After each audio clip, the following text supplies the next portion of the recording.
રામ રામ ને સીતારામ, કેમ છો બધા મજામાં? તો અત્યારે આપણે આ વ્લોગને ચાલુ કરીએ છીએ. કાલે 2 દિવસનો વ્લોગ નહોતો મૂક્યો કારણ કે એમરજન્સી કામ આવી ગયું હતું. એટલે હવે આપણે જવાનું છે ગામમાં. તો પહેલાં આપણે જઈએ ગામમાં. તો આપણે જવાનું છે ગામમાં. અત્યારે આતાને કંઈક કામ હતું એટલે એને પોરબંદર જવાનું છે, એટલે આપણે જવાનું છે ગામમાં મૂકવા. પહેલાં આપણે જઈએ ગામમાં. તો આપણે ગામમાંથી આવી ગયા છે. હવે આપણે આગળ વ્લોગ કન્ટિન્યુ કરશું. અત્યારે તો આપણે કંઈ કરવાનું નથી એટલે આગળ જવાનું હતું. બહુ લૂ છે એટલે કોણ કે ગુલ્ફી લેવા. તો હાલો જઈએ આપણે ગુલ્ફી લેવા. ગુલ્ફી લઈ લીધી હતી. હવે આપણે જવાનું છે ઘરે. આ છે આપણા ગામનો લુક. હવે આપણે જઈએ ઘરે. આપણે ગુલ્ફી લઈને ઘરે પૂગી ગયા હતા. તો આ છે આપણી ગુલ્ફી. પહેલાં આપણે ગુલ્ફીને ખાઈએ પછી આપણે જોઈએ. મિત્રો, અત્યારે આપણે વાવવાનું છે અનાનસનું ઝાડવું, જેમાં પાણીમાં રાખેલું હતું. ઓલું આપણે બહારથી ખાવા લઈએ એમાંથી જ આ કાઢ્યું હતું.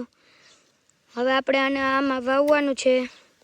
તો આ બધું છે, આ છે દેશી ખાતર. પહેલાં આ થોડુંક નાખી દઈએ.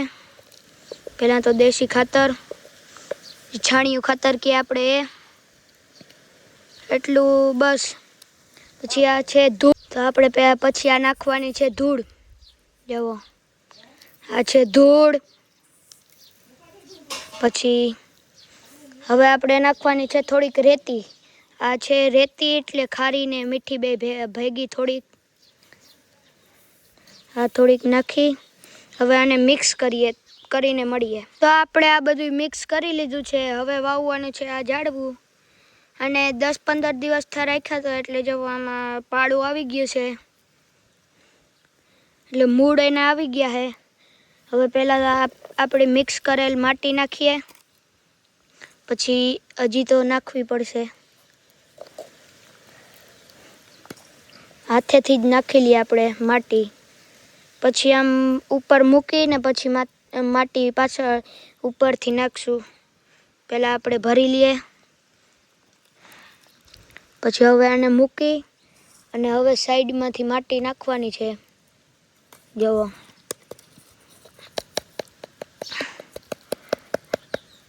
આ છે નાખી દીધી છે સાઈડમાંથી માટી.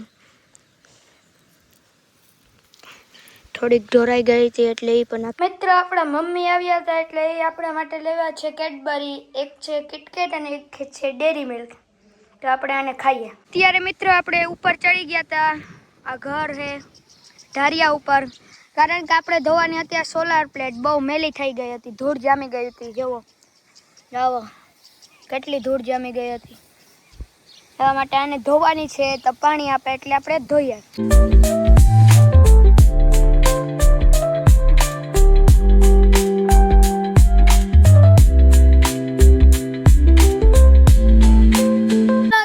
વ્લોગને કરીએ બધા લાઈક કરજો, શેર કરજો અને સબસ્ક્રાઈબ તો કરજો જ.